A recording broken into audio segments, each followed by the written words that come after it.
Donc, je viens d'expliquer un peu la notion de right, left, inner, par ce que je viens de mettre là. D'accord? C'est à ce niveau-là. J'avais pas lancé la vidéo, donc c'est pourquoi je reviens juste pour que ça soit noté au niveau de la vidéo. Voilà, donc ici on a commencé à expliquer un peu la notion de inner. Ici, left et right. Vous voyez donc en conclusion, le résultat d'un left, il inclut celui de inner. Le résultat right, il inclut aussi celui de inner. Donc ça veut dire qu'il y a un plus. Quand vous mettez left, il y a des paires qu'on commence à voir même s'ils n'ont pas de fils. Et quand vous mettez right, il y a des fils qu'on commence à voir même s'ils n'ont pas de père. Quoique cette situation de trouver des fils sans père, il est vraiment très singulière. Vous la trouvez pas beaucoup. Est-ce qu'il y a d'autres questions? Monsieur? Oui, oui. Monsieur, j'ai pas bien compris comment on a fait des calculs de somme ou bien de moyenne à la fin de formulaire qu'on a fait pour la gestion des employés. Oui. Alors c'est bon, vous pouvez arrêter votre micro. Vous m'entendez bien? D'accord, donc parce que j'avais de l'écho donc dans un retour. Euh, alors pour faire les calculs sur un formulaire, on a déjà dit que lorsque vous faites un formulaire, vous pouvez très bien placer dans le formulaire des données qui viennent de table. Par exemple, prenons le cas de la filière, toujours pour ne pas changer d'exemple. D'accord? Je pourrais mettre par exemple le code de la filière ici, le nom de la filière et bien d'autres. La description de la filière, si on a une description, la description c'est un paragraphe, mais je pourrais placer des calculs à ce niveau-là. Par exemple, imaginons, j'ai par exemple le nombre de matières, le nombre de matières, nombre de matières, et j'ai le volume horaire programmé pour chaque, je vais l'appeler comme ça, VH, pour chaque matière. Tout ça, c'est des informations qu'on a dans la table filière. Donc, je vais les prendre de la table filière et les placer dans le formulaire. Et on a déjà dit, en fait, je vais changer de couleur ici pour vous montrer que on pourrait très bien placer des calculs ici. Je le mets avec cette couleur. Directement, je pourrais placer un champ calculé. Il ne figure pas dans la table, mais par exemple, je pourrais juste multiplier la valeur qu'on a ici, le nombre de matières, par le volume horaire, et j'obtiendrai le volume total pour toute la filière. Je vais dire volume horaire total. Ça serait le produit. Ça, c'est faisable. Alors, pour le faire, regardez, je vais agrandir le champ ici, ce champ vert. Il faut juste commencer par le signe égal. Il faut donc mettre les champs entre crochets. Comme ça. Donc, les champs que vous voulez multiplier, à savoir nombre matière, multiplié par l'opérateur, multiplié par le volume horaire de chaque matière. Je suppose que toutes les matières se font au même volume ici, sans quoi je ne pourrais pas faire ça. Donc regardez, pour faire une formule, un champ calculé, l'idée c'est de le commencer par le signe égal et vous y placez une formule. Et automatiquement, vous n'avez pas de problème par rapport à ça. Vous pouvez faire un formulaire de ce genre. C'est un formulaire simple, simple parce qu'il reçoit ses données à partir d'une seule table. Il affiche les données qui sont déjà dans la table, mais si jamais il y a des éléments de calcul, comme maintenant j'ai le nombre de matières et le volume horaire, je pourrais bien en profiter pour calculer une valeur et la faire glisser au niveau du formulaire, bien la faire apparaître au niveau du formulaire. Ça, c'est un cas. Mais ça, c'est un cas relativement simple. On n'est pas passé par des fonctions de synthèse. Quand est-ce qu'on a besoin de passer par une fonction de synthèse? C'est quand vous ramenez des données à partir de plus qu'une table. Vous avez donc une table principale, je la mets en vert, ça c'est la table principale. Vous avez une table secondaire, que je vais mettre avec une autre couleur, par exemple cette couleur-là.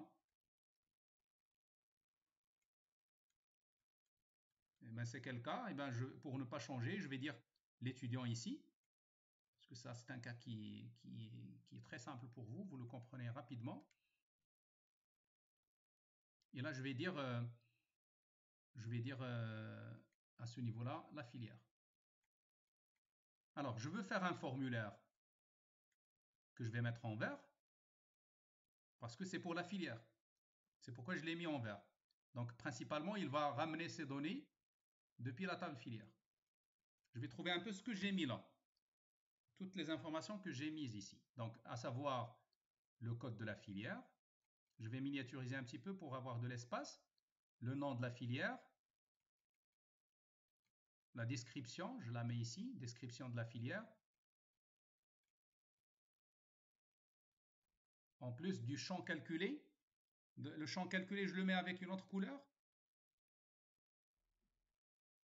Par exemple, avec une couleur rouge. Donc, qu'est-ce que j'ai mis comme calcul? J'ai mis étant donné, excusez-moi, donc parce que je n'ai pas complété.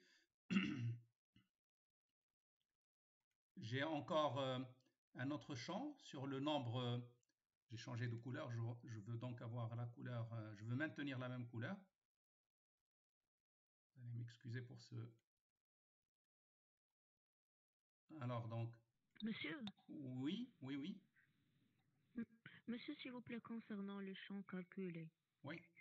Est-ce qu'on peut le faire directement sur le formulaire même ou bien on doit créer une requête pour ça? Pour répondre complètement à votre question, je suis en train de le faire. D'accord, merci. Nombre matière, ici je vais mettre nombre matière. D'accord? Tout dépend, pour vous répondre, regardez. Tout dépend où se trouvent les éléments de calcul. Parce que quand vous dites un champ calculé, ça veut dire qu'il se base sur des données dans la formule, qui vont constituer la formule.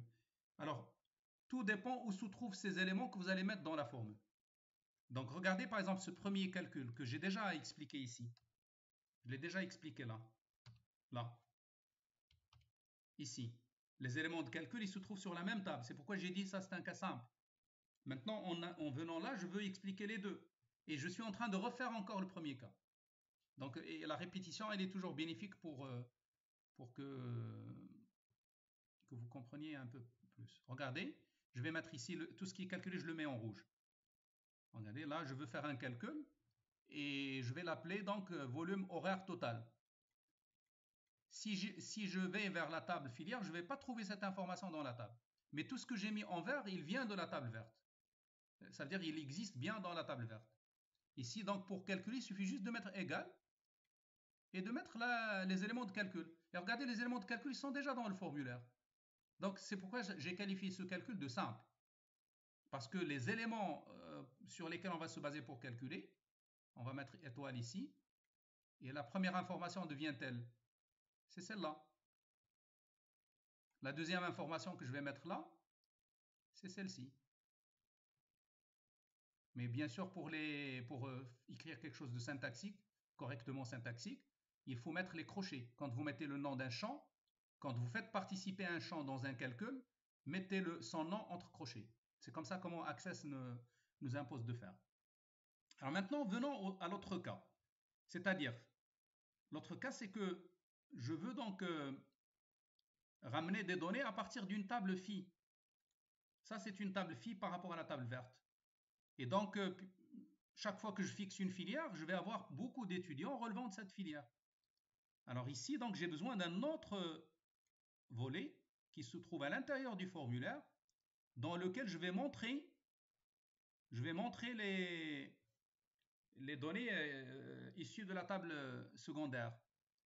Et le moyen qui convient mieux pour représenter ces données-là, c'est de mettre une grille.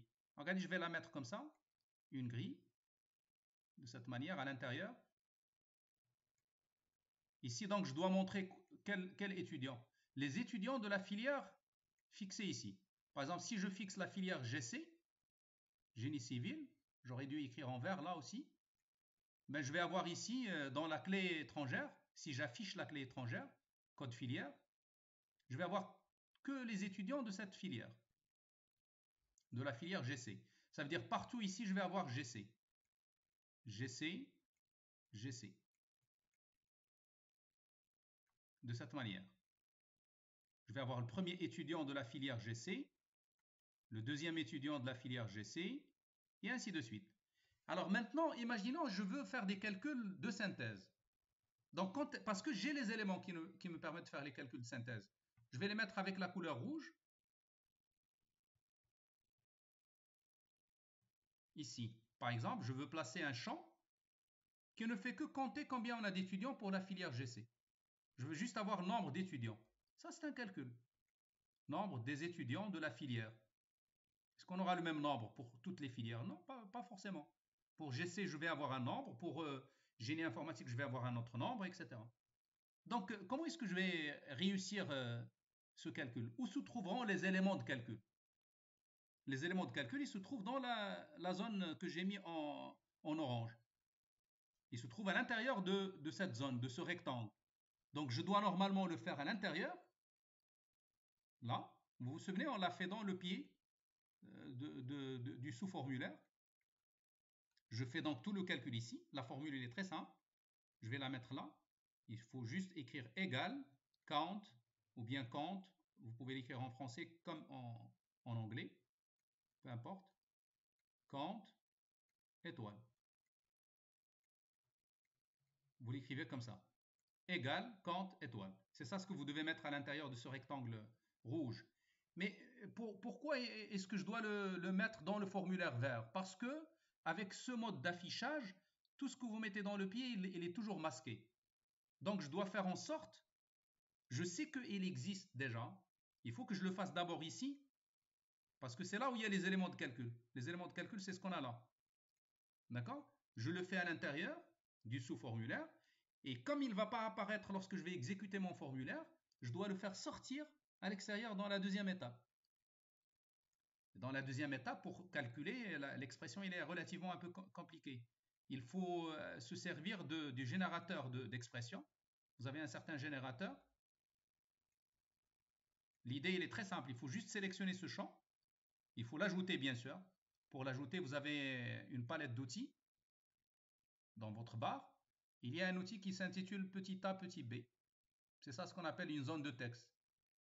Vous le sélectionnez, vous le dessinez là. D'ailleurs, vous le dessinez même ici pour faire le calcul à ce niveau-là avec la formule count.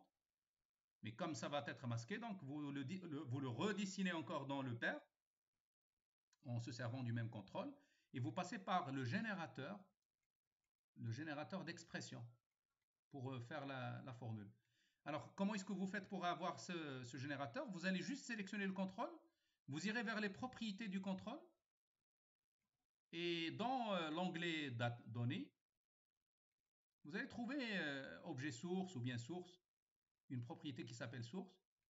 Vous allez trouver, quand vous la sélectionnez, vous allez trouver un bouton avec 3 points. Vous cliquez sur ce bouton et automatiquement vous êtes dans le générateur. C'est une boîte qui va sortir. D'accord? Et sur cette boîte, vous allez trouver votre formulaire. Vous allez trouver ici des listes. Ça, c'est le champ où la formule va apparaître. Vous allez trouver des listes et vous allez trouver dans le début formulaire le nom de votre formulaire vert. Si vous l'ouvrez avec un plus ici, si vous l'ouvrez, on va voir le sous-formulaire. Si vous l'ouvrez aussi, vous allez voir ici les champs qui constituent le sous-formulaire. Et donc forcément, quand vous faites ce champ-là et vous lui donnez un nom, il faut le nommer. Il ne faut pas oublier de le faire. Il faut l'enregistrer aussi. Il ne faut pas oublier de le faire aussi. Ça, c'est au niveau de l'étape 1. Il faut créer avec la formule. D'accord? Donc, étape 1, il y a le A, l'étape A. Il y a l'étape B, il faut nommer. Il faut sauvegarder, étape C. Et maintenant, vous pouvez aller vers l'étape 2. L'étape 2, donc vous créez aussi le formulaire, le champ. Et en deuxième temps, vous irez vers les propriétés. Ça, c'est la liste des propriétés. Et vous cherchez donc, vous cliquez sur le bouton avec les 3 points. Vous rentrez dans l'hiérarchie du formulaire. Vous allez donc chercher ce nom, le nom que vous avez donné à ça. Vous allez le trouver ici. Vous le sélectionnez, vous double-cliquez dessus. Faites juste un double-clic. Double-clic. Et automatiquement, la formule, il va se dessiner ici. Vous validez, bien sûr, vous mettez OK et vous allez voir la formule à ce niveau-là. Voilà, je viens de réexpliquer globalement comment est-ce que vous faites une formule dont les éléments de calcul sont contenus, sont nombreux, c'est une liste, et il est contenu dans le sous-formulaire. Donc il faut le faire en 2 temps. D'abord faire la formule dans le sous-formulaire, la nommer et la sauvegarder, et sauvegarder le formulaire. Ensuite, faire ressortir le calcul dans le formulaire parent, le formulaire vert, en se servant du générateur d'expression pour facilement euh, créer ou bien écrire la formule. Je ne sais pas si j'ai bien expliqué ou non. D'ailleurs, vous pouvez bien constater qu'on a répété un certain nombre de fois à ce niveau-là. Et vous avez la vidéo, donc vous pouvez toujours revenir sur la vidéo. Je veux bien avoir votre feedback. Donc, est-ce que c'est bon? Est-ce que c'est clair pour vous tous? Oui, monsieur. Parfait. Oui, oui, c'est clair, monsieur. Y a-t-il d'autres questions? Ou bien on passe à la suite de notre cours? La suite, il nous reste Monsieur, encore 10 minutes, donc on préfère juste continuer sur des questions comme ça. Et on reviendrait donc au cours de C++ à la séance prochaine, Inch'Allah. La séance prochaine, donc je vais vous expliquer comment ça va se dérouler, et parce qu'on aura donc notre contrôle, et puis après on aura le cours, la suite du cours. Oui, oui, il y a quelqu'un qui voulait... Allez-y. monsieur, s'il vous plaît, Oui, si on a une question, est-ce qu'on peut vous l'envoyer sur l'email, votre boîte email, au cours de cette semaine? oui, oui, oui. Donc sur cette boîte, D'accord, merci. je vous donne la boîte parce qu'il y a beaucoup de boîtes qu'on a créées. Ou bien dans le... Je vous donne la boîte euh, pour le cours maintenant. Là où Bien, je fais le cours, la boîte, ça s'appelle comme ça. Donc je vais la mettre ici. C'est mon nom, donc. Difficile d'écrire, donc.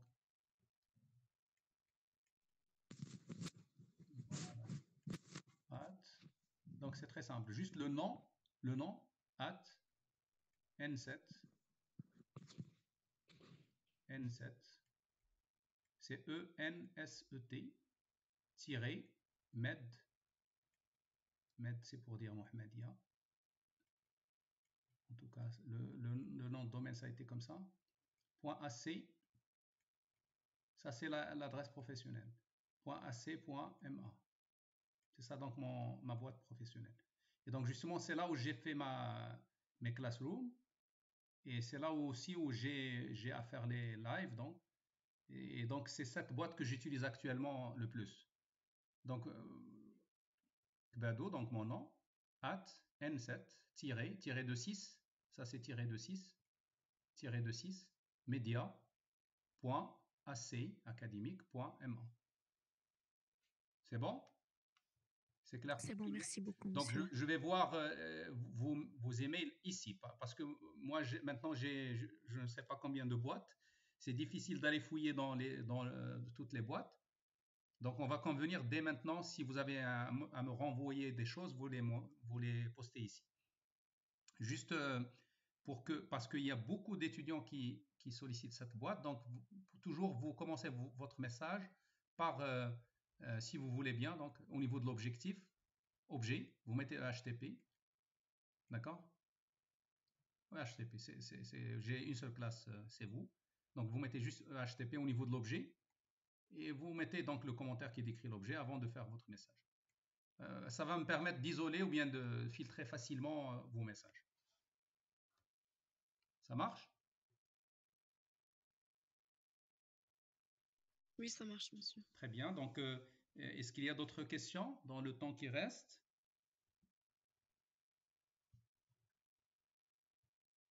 Sinon, je vais parler sur le déroulement de la séance prochaine.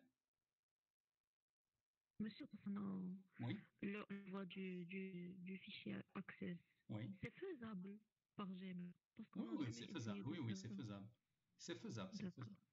Alors, d'accord, merci. mais regardez, même si vous aurez, parce que qu'est-ce qu'on va faire? Là, je vais parler du contrôle de la semaine prochaine. On aura 2 parties. On aura un QCM. Dès maintenant, on va dire, il est sur on va dire entre 10 et 20 questions. Disons une vingtaine, comme ça, le maximum. 20 questions. Celui-là, on va le planifier sur 20 minutes. 20 minutes. Normalement, il serait faisable en 15 minutes. 15, donc on vous donne les 5 minutes pour que vous puissiez donc ouvrir votre boîte, aller vers le QCM, poster votre réponse. Tout ça, on va juger que c'est 5 minutes. Donc 15 plus 5. C'est ça donc le temps de votre QCM. Je vais vous dire à quel moment on va le faire. Par exemple, nous, on va commencer à 9 h. On doit terminer à 12h30. Durant cette durée-là, je vous préciserai, c'est moi qui vais le faire. Je ne pourrai pas vous le dire maintenant. Je vais préciser à quelle heure ça va commencer et à quelle heure ça va s'arrêter. Donc, dans la marge des 20 minutes. Ça marche? Et je serai donc avec vous. Ça veut dire je serai branché à côté de ma machine pour éventuellement répondre à des questions, ou bien s'il y a des questions qui s'imposent, on pourrait bien vous répondre. Alors ça, c'est la première partie. C'est une partie qu'on va prendre sur, par exemple, on va dire 30%, ou même plus, 40%. 40% de l'examen. Alors, les autres, les 60%, ça serait un TP. On va le programmer en 1 heure. Donc, comme ça, on ne va pas faire beaucoup, en 1 heure. Donc, moi, je vais vous envoyer une base de données. D'accord? C'est moi qui va envoyer la base parce que vous aurez juste des choses à rajouter. Donc, je vous envoie une base dans votre boîte, c'est-à-dire un fichier. Access. Disons, ça s'appelle par exemple exam.accessdb. Alors, il se peut que des fois, pour des raisons, quand on voit des fichiers comme ça, parce qu'ils peuvent contenir des programmes, il se peut que, parce que quand vous envoyez des fichiers par mail, il y a un antivirus c'est-à-dire il y a une vérification contre les virus. Donc, il se peut que des fois, on n'accepte pas ce genre de fichier. Si c'est le cas, je vais l'envoyer en format compressé, avec un format zip par exemple. Vous avez tous la possibilité de décompresser un fichier zip. D'accord? Vous pouvez me le confirmer? Si vous obtenez un fichier zip, vous avez le moyen de le décompresser. Il faut juste cliquer par un bouton droit sur le fichier. Oui, monsieur. Un bouton droit et vous mettez extraire et vous allez avoir la base. Vous allez donc extraire le fichier sur votre poste. Alors, la première des choses que vous allez lui faire, et ça va être expliqué dans l'énoncé. Vous allez donc le renommer par votre nom. Vous allez mettre le nom, votre nom, point accessdb. Vous ne changez pas bien sûr l'extension. Donc vous allez ajouter votre nom, vous allez changer juste exam par votre nom. Vous l'ouvrez et vous répondez aux questions. Donc, qu'est-ce que vous allez trouver dans les questions? Essentiellement, on va vous demander de créer une table. Ça veut dire d'ajouter une table. Vous allez trouver peut-être, si on a 4 tables ou 3, vous allez trouver déjà les 2 qui sont déjà là. Et on vous demandera de créer une table. Donc, créer table, ça c'est une question que vous allez avoir. Tout le monde doit savoir créer une table. On va vous demander de créer une relation. D'accord? Donc, la table que vous allez ajouter, certainement, il est relié à d'autres. Il va falloir donc créer ces relations. Ensuite, on vous demandera d'ajouter des données. Soit qu'on vous demandera, on vous donnera quelques données à ajouter dans la table que vous avez créée. Donc, ajouter des données. C'est la requête insert.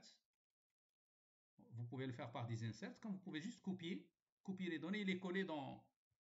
Alors, l'énoncé, je vais vous l'envoyer parce que l'énoncé, c'est soit un PDF, soit un point doc. Je vais vous l'envoyer dans l'archive. Vous allez avoir l'énoncé ici. L'énoncé, vous allez l'avoir aussi.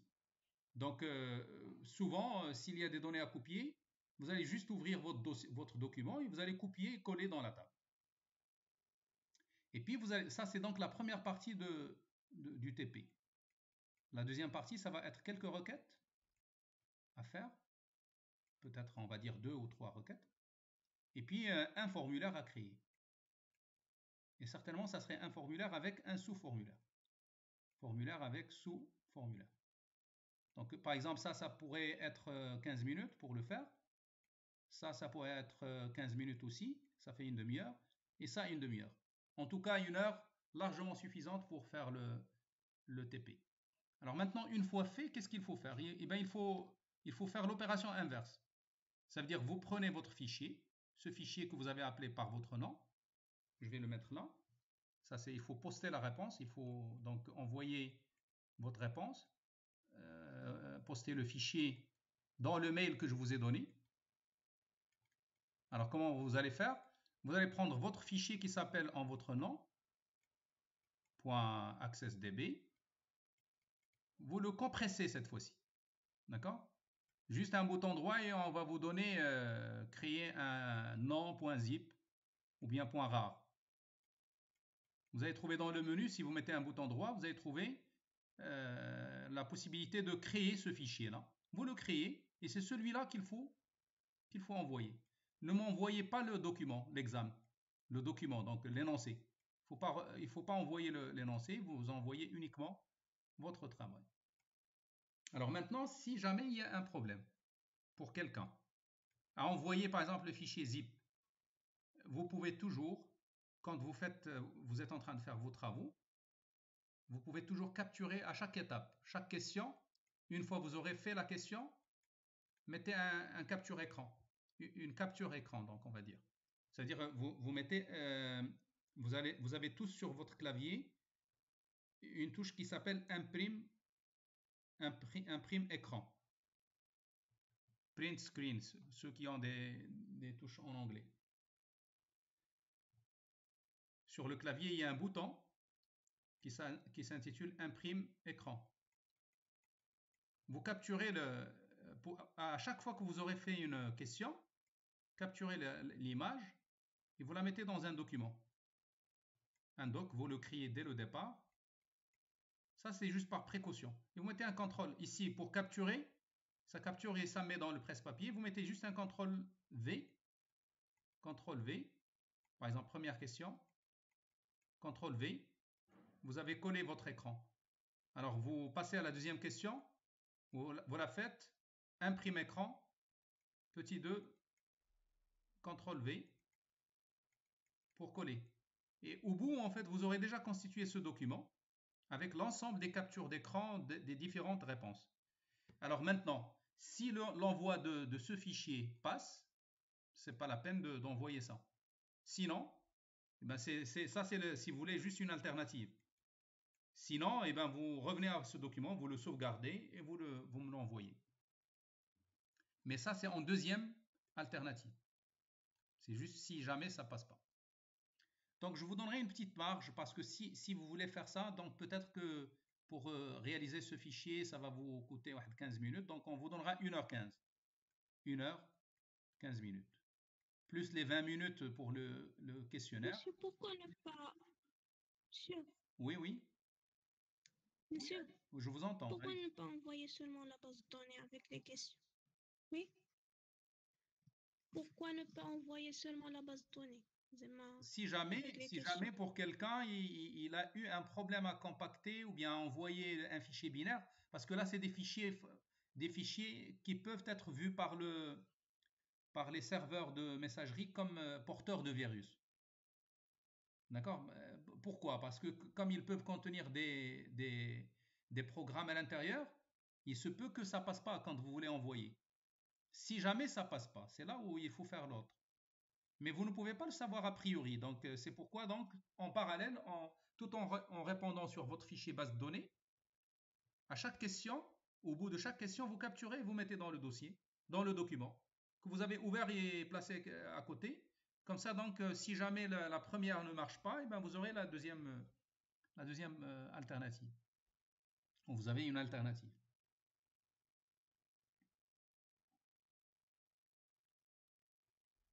C'est clair? Vous avez compris ce que je viens de dire? انا رسم لكم الا بغيتوا ليكرون هو هذا. هو دابا ملي غادي تفتحوا اكسس غيكون عندكم واحد ليكرون هنايا هو فيه اكسس. دونك هنا غتخدموا ولكن رانا فتحت واحد الدوكيومون وورد هو هذا.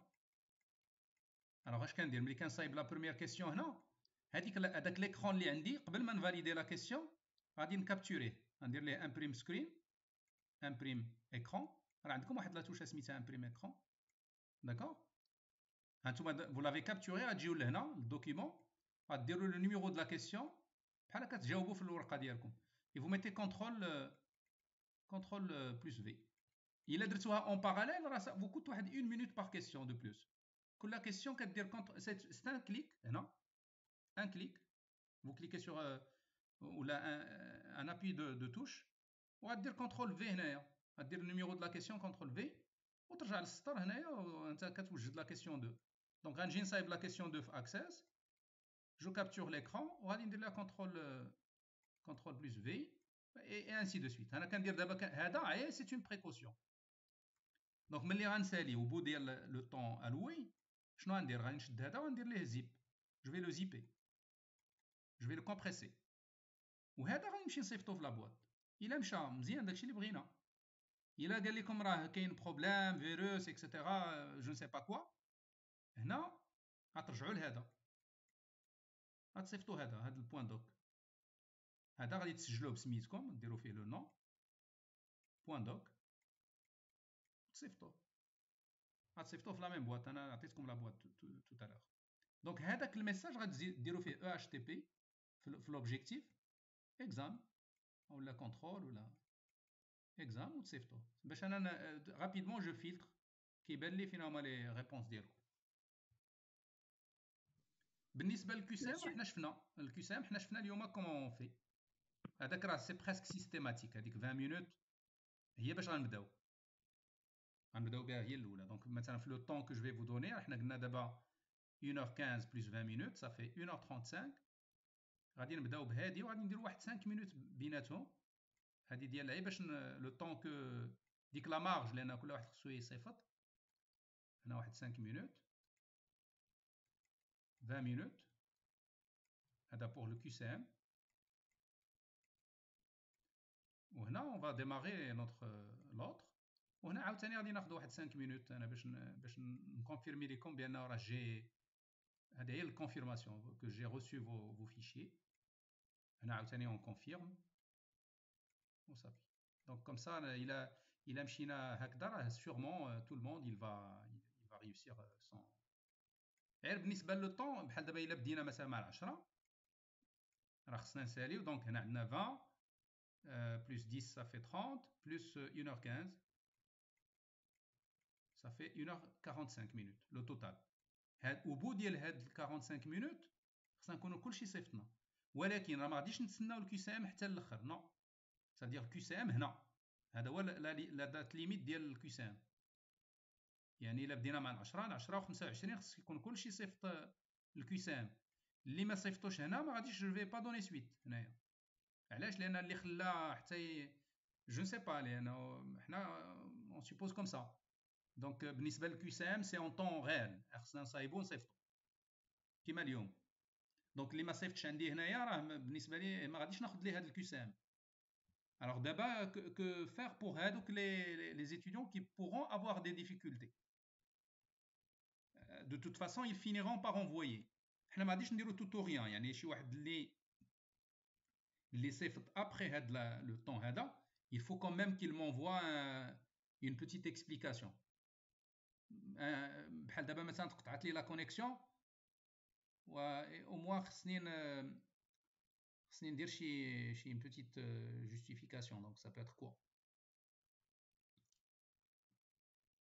ما عرفتش انا كومون يسكون بوغي. ان توكا حنا دابا عندنا حسن نيه بالنسبه لكل شيء، ما كنتمناو ان حتى واحد ما يكون عنده شي مشكل. او مو هذاك لو جور بعدا الا عندكم دي ريشارج ا فير il faut les faire parce que vous aurez un contrôle, donc il faut pas le rater وصافي.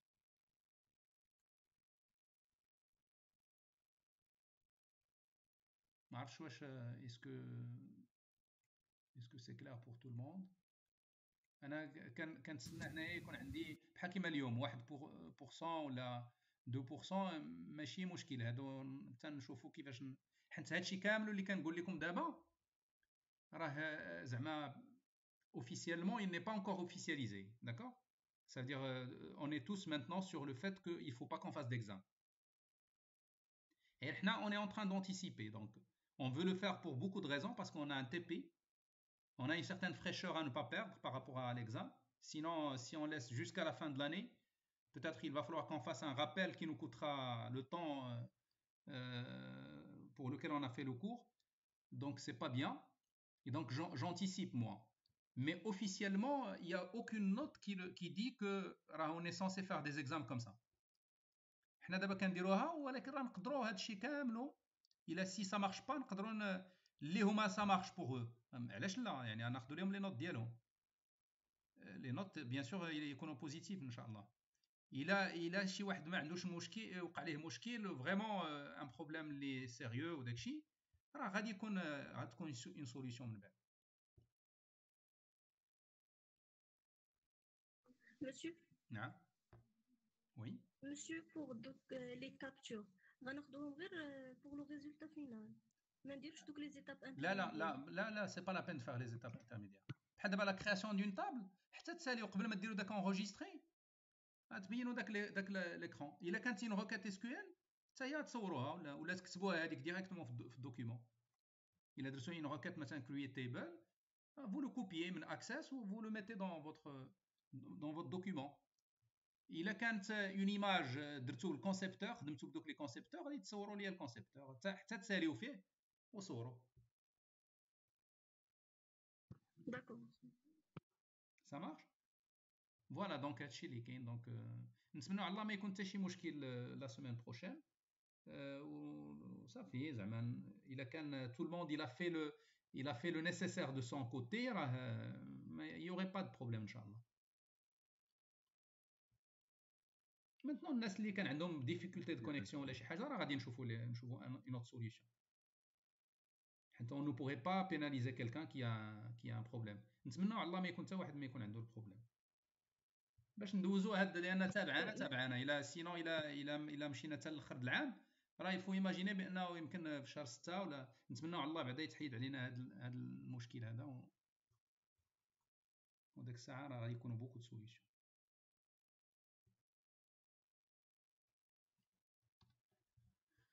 Très bien, donc voilà, je ne sais pas, est-ce qu'il y a d'autres remarques ou d'autres questions avant d'arrêter?